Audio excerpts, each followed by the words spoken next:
हाय दोस्तों, जब हम इन्वेस्टमेंट की बात करते हैं तो सबसे पहला क्वेश्चन ये आता है कि यार इतने सारे इन्वेस्टमेंट ऑप्शन है, कम से कम नहीं तो 100 इन्वेस्टमेंट ऑप्शंस होंगे। Large cap mutual fund, small cap mutual fund, ETF में भी 6 तरीके के ईटीएफ, इंडेक्स फंड्स, अलग अलग तरीके के इंडेक्स फंड्स, फिर स्टॉक्स हैं बहुत सारे तरीके के, फिर गवर्नमेंट पॉलिसीज़ हैं, पीपीएफ है, सोवरेन गोल्ड बॉन्ड है। कितने तरीके के इन्वेस्टमेंट ऑप्शंस हैं। कैसे डिसाइड करें कि हमें किस में पैसा इन्वेस्ट करना है, जानते हैं इस वीडियो में कि एज अ बिगिनर आप अपना गोल कैसे सेट कर सकते हैं या कैसे आप आइडेंटिफाई कर सकते हैं कि कौन सी इन्वेस्टमेंट कैटेगरी में आपको पैसा डालना चाहिए। दोस्तों, मेरा नाम है अर्पित गुप्ता और मैं स्वागत करता हूं आपका माइंड योर मनी के इस एपिसोड में।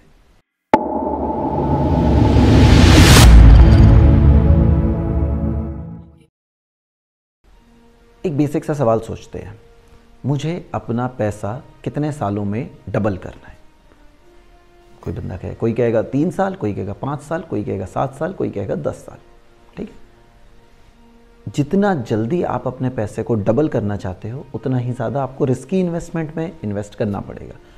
एक मैं आपको बेसिक सा एग्जांपल बताता हूँ। एफडी में अगर आपको 6% रिटर्न मिल रहा है तो आपका पैसा 12 साल में डबल होगा।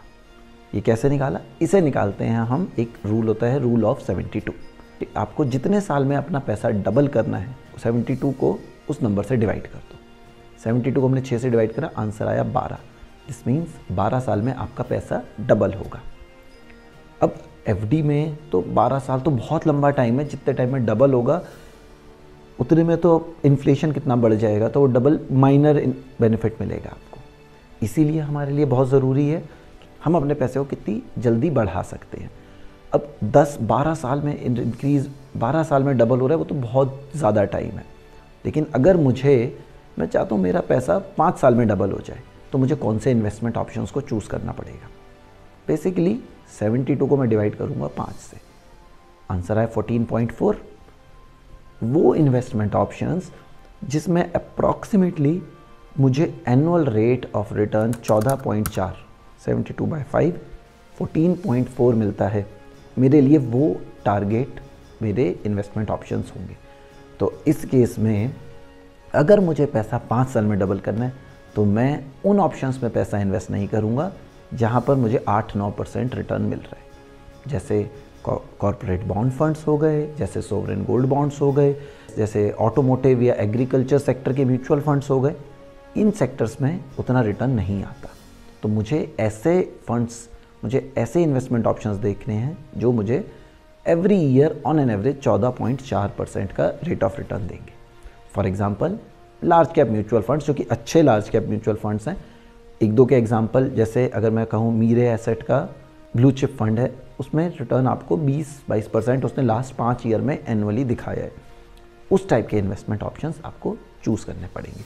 या फिर आपको स्मॉल कैप में इन्वेस्ट कर सकते हैं। टेक्नोलॉजी फंड, टेक्नोलॉजी सेक्टर आजकल काफ़ी ग्रो कर रहा है, तो आपको उस टाइप का इन्वेस्टमेंट ऑप्शन देखना है। अब इसकी क्या लिमिट है? अब हम ये सोचें कि मुझे पैसा 2 साल में डबल करना है, 72 डिवाइडेड बाई 2, 36। ऐसे इन्वेस्टमेंट ऑप्शन जहाँ पे मुझे 36% का रेट ऑफ रिटर्न मिले। एनुअली 36% का रेट ऑफ रिटर्न मिलना बहुत मुश्किल है। कोई फ्लूक में 1 साल मिल जाएगा तो बात अलग है, बट 2 साल कंटिन्यूसली मिलना बहुत मुश्किल है। तो इसकी हमें एक बेसिक लिमिट सोचनी पड़ती है। जैसे मान लेते हैं 3 साल का 72/3 इज़ 24% रेट ऑफ रिटर्न बहुत हाई है। कंसिस्टेंटली इतना नहीं मिलता है अनटिल अनलेस मार्केट में कुछ सिचुएशन ऐसी हो जाए। तो आप ये मान के चलिए कि अगर आप 3 साल से पहले अपने पैसे को डबल करने का सोचें और ऐसे इन्वेस्टमेंट ऑप्शंस देख रहे हैं तो आप बहुत रिस्की वाले सिचुएशन में जा रहे हैं। इतना रिस्क लेने की ज़रूरत नहीं है। 3 साल मिनिमम क्राइटेरिया, मैक्सिमम क्राइटेरिया आपके ऊपर है। जैसे अगर आप कॉर्पोरेट बॉन्ड फंड्स में या लॉन्ग टर्म डेट फंड्स में इन्वेस्ट करते हैं तो आपको आराम से 8 से 9% रिटर्न मिल जाता है, विच मीन्स आपका पैसा 8 से 9 साल में डबल हो जाएगा, मच अर्लियर देन एफडी। तो आप वहाँ पे पैसा इन्वेस्ट कर सकते हैं। मीडियम रिस्क है, डेट फंड्स में रिस्क नहीं आता है ज़्यादा।